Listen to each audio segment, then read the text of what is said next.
Hola, espero estés muy bien. Considero necesario compartir contigo información acerca de los pensamientos, ya que es necesario comprender muy bien al pensamiento, pues aunque es algo inherente a nosotros, es un proceso tan automático y simple para llevar a cabo que no nos damos cuenta de la verdadera complejidad del mismo, sus mecanismos, su propósito, pero sobre todo su poder. Te puedo decir que en el momento en que verdaderamente entendamos el poder del pensamiento, las cosas en este mundo cambiarán radicalmente. Pero voy por partes. ¿Qué son los pensamientos? ¿Es simplemente una actividad y creación de la mente? ¿O bien los pensamientos son mucho más? En algunas tradiciones místicas y esotéricas, así como en algunas religiones, se tiene la creencia de que un pensamiento puede adquirir identidad, o bien puede ser una entidad psíquica independiente, capaz de influir los pensamientos de un grupo de personas. He estudiado el pensamiento desde hace ya un buen tiempo y más allá de comprobar en mi propia experiencia lo que el poder de un pensamiento dirigido puede hacer, como lo he compartido en mis videos en donde hablo de la visualización y la manifestación, el pensamiento para una mente entrenada tiene posibilidades casi ilimitadas. Hay casos documentados de personas que lograron hacer que su pensamiento adquiriera forma y destino, como ocurrió con Francesco Forgione, más conocido como el Padre Pío, que dentro de sus múltiples dones contaba con el de la bilocación, que para quienes no estén familiarizados con el término, bilocación quiere decir tener la facultad de estar en dos sitios simultáneamente. Hay muchos testimonios, registros de su bilocación.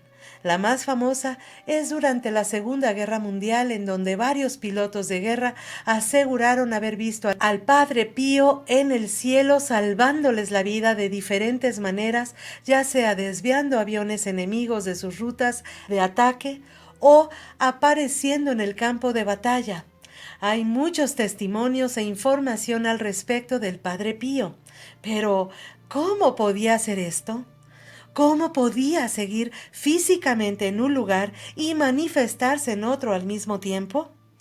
Pues la única explicación posible es la intensidad de su pensamiento, es decir, el enfoque tan intenso junto con imágenes detalladas de cómo lograría proteger a los suyos, creó una estructura de pensamiento que acompañó con fuertes sensaciones y emociones, lo que logró solidificar, por así decirlo, esa forma de pensamiento, es decir, proyectó una forma de pensamiento de él mismo que se manifestó ante los aviones bombarderos, logrando que los intentos de ataque fallaran. De hecho, estos testimonios atribuibles al Padre Pío no se limitan a gente religiosa. Hay numerosos testimonios y experiencias en donde la persona logró, a través de su pensamiento, crear una especie de doble cuántico y proyectarlo en un lugar completamente diferente en el que él o ella se encuentra. Ahora bien, existe otra forma de pensamiento que se conoce como tulpa, una construcción mental que se considera como un ente místico creado por la imaginación y voluntad del pensador. Los tulpas vienen siendo una especie de fantasmas o ectoplasma que se forma por un iniciado después de realizar una meditación profunda. Los tulpas no son una simple visualización, hay que dejarlo claro, sino que es un fenómeno que puede tener consistencia física, que puede emitir olores o sonidos, puede tomar la forma de un animal, un objeto, un paisaje o un ser humano. Según el budismo Vajrayana, los tulpas son posibles gracias a que el universo es un flujo de conciencia. No hay nada que exista en este universo sin una conciencia superior. Por lo tanto, los tulpas, surgidos a partir de nuestra conciencia, no solo son posibles, sino que son un hecho. Como ves, aquí ya no se trata de simple visualización, se trata de un control total de las ondas mentales. Se requiere una mente muy disciplinada o pura para lograr un tulpa. Hay gente que utiliza ciertos rituales para lograrlo, otras que lo lograron con el puro poder de su mente y sus ondas cerebrales. Los tulpas necesitan ser confirmados, es decir, tienen que ser visibles para otras personas, de lo contrario, no se podrá confirmar su existencia. Algunos maestros coinciden en que los tulpas pueden tener incluso voluntad propia. Una de las formas en que las personas que están muy involucradas con esta forma de pensamiento crean su tulpa es diseñándolo. Esto se puede comprender mejor con el clásico niño o niña que tiene un amigo imaginario. No es que ese niño o niña tenga esquizofrenia, simplemente en su mente diseñó otro niño o niña, imaginó su apariencia, su voz, su complexión, sus rasgos de personalidad, sus orígenes, etc. El niño o niña normalmente dibujarán esa imagen ideal de su entidad imaginaria, lo pensarán, escribirán sobre este hasta que llega un punto en que literalmente lo pueden ver e interactuar con su tulpa. Así es como mejor lo puedo plasmar para dar una idea más clara a las personas que no han escuchado antes de este tema. Bien, pues para la mayoría de las personas que logran proyectar su pensamiento de esta manera, estas proyecciones suelen ser de corta duración, pero existen casos excepcionales y muy complejos en los que los tulpas pueden durar mucho más y llegar a tener voluntad propia. Esto ya casi no ocurre en la actualidad. Por ejemplo, las probabilidades de encontrar un íncubo o un licántropo o incluso un vampiro son prácticamente nulas, pues ya casi nadie piensa en esas entidades como una posibilidad real, con la intensidad suficiente como para darles consistencia física en el imaginario colectivo. Pero en este intríngulis del pensamiento existe otra postura muy interesante que surge de la tradición ocultista occidental. Hay buen material al respecto que te dejaré en descripción por si te interesa más por descubrir qué se esconde detrás de un pensamiento. Pero retomando, existe otra forma de pensamiento que se le conoce como egregor. Esta palabra surge del griego antiguo que significa ángel.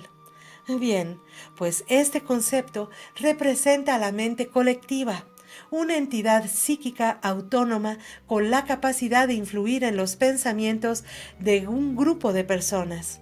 Esto viene siendo lo que ocurre dentro de una empresa o corporación en donde un grupo de personas tienen el mismo propósito. Cuando la gente se reúne para hacer algo, entonces surge esta forma de pensamiento, pero lo que ocurre con la mayoría de los pensamientos que no surgen desde el consciente superior tiende a disiparse tan pronto la gente termina de hacer lo que tenía en mente. Sin embargo, cuando el colectivo está consciente de un pensamiento común, el egregor puede durar mucho más tiempo, incluso siglos. El egregor entonces comienza a interactuar con el colectivo y así influencia las mentes de ese colectivo. No importa si las personas que iniciaron ese egregor ya no están en este plano físico. Digamos, por ejemplo, que surge de un colectivo el pensamiento de que su raza es superior o inferior a otras. Por siglos, el egregor puede seguir influenciando esa creencia y lograr que las personas de nuevas generaciones crean que su raza es mejor o peor que otras. El egregor puede ser tan negativo o tan positivo como el colectivo lo diseñe desde la conciencia. Me pregunto qué se podría lograr si un colectivo, digamos, las personas que conforman una nación, se unieran en un pensamiento común de que su territorio, su nación, su gente vence a la tiranía, a la hambruna, a la crueldad, a la violencia en todas sus manifestaciones. ¿Qué ocurriría si todos se unieran para pensar y visualizar con lujo de detalle la ciudad, el país, el mundo en el que quieren vivir? Porque imagínate si a nivel individual las mentes comprometidas con el conocimiento y control de su pensamiento han logrado verdaderos milagros, ¿qué se podría hacer creando un egregor de armonía y paz que perdurara por siglos? En la actualidad podemos ser testigos de muchos egregores. Por ejemplo, el pensamiento de grandeza y poderío de los Estados Unidos de Norteamérica perdura en la mayoría de sus habitantes. Esa es la imagen que proyecta al mundo y la mayoría lo acepta, ¿cierto? Muchos conocedores de política exterior aseguran que ni tan grande ni tan poderoso. ¿Quién sabe? Eso no es relevante para este video, pero lo que sí es relevante es lo que su gente ha logrado, una forma de pensamiento colectiva que aún en nuestros días sigue influenciando no solo la percepción de ellos mismos, sino la del mundo en general. Si lo vemos con la mente abierta, estamos dotados de unas herramientas sumamente poderosas. Nuestros pensamientos, en la medida en que sean plantados desde la conciencia y que sean alimentados de imaginación, deseo, voluntad, intención, constancia y dirección, se pueden manifestar en diferentes tipos de realidades. Desde la conciencia y la vibración positiva se puede hacer mucho más de lo que nos imaginamos. Podemos crear tulpas para proteger a un ser amado o a nosotros mismos. Podemos unir conciencias y gestar un egregor positivo que transforme la percepción colectiva hasta lograr una realidad más bella para todos. Nuestra mente, nuestra conciencia tienen posibilidades que se antojan ilimitadas si las sabemos utilizar. Bien, pues pongo el tema en la mesa para que tú inicies tu camino de investigación y conocimiento y te adentres sin miedo a los misterios de tus pensamientos.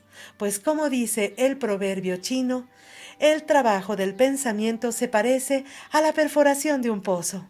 El agua es turbia al principio, mas luego se clarifica. Que tengas un maravilloso día. Hasta la próxima.